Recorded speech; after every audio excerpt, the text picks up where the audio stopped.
Big question that faces our country right now. What should be done about the NSA program?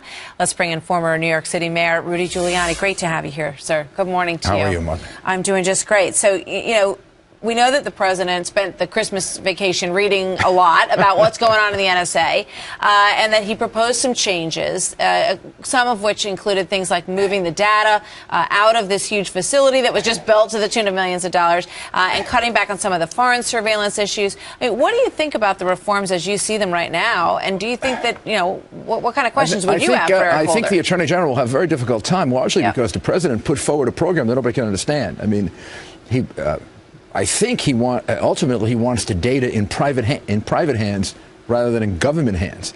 How that ensures its protection, for the life of me, I can't figure out.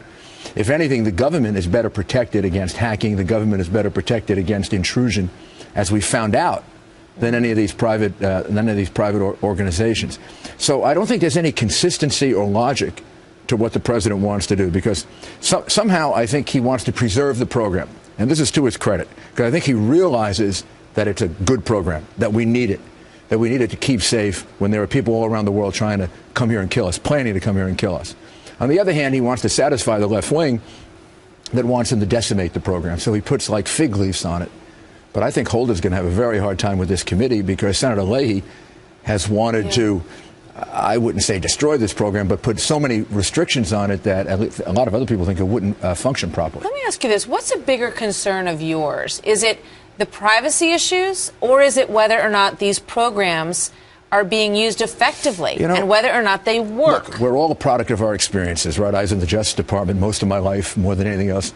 I was part of the group that helped to establish the FISA court way back in the Ford administration, then put forward by Carter. So I know this issue really well. And of course, I lived through September 11, and I never want to see it happen again. So I fall down on the side of safety and security. I think that the government has not been shown to abuse this information, whether it's the Bush administration or the Obama administration. Do they collect too much? Are they holding too much? Is there theoretically the possibility somebody could abuse? Of course there is. But the reality is they haven't. On the other hand, we have a changing picture of terrorism in the world. We need these programs maybe more now than we did 10 years ago. Because as the president pointed out last night, and a lot of experts pointed out, there's still al-Qaeda, but it's split up into all these different groups, which means we have less information about them. So this technology may be more important to our preventing another September 11 or another London bombing than it was before. Yeah, well, we'll see what questions Eric Holder gets. We're going to go to that now. Senator Leahy's started to speak. Mayor Giuliani, good to see you. Thank you Always very much. great to have you here. Thanks so much for coming by.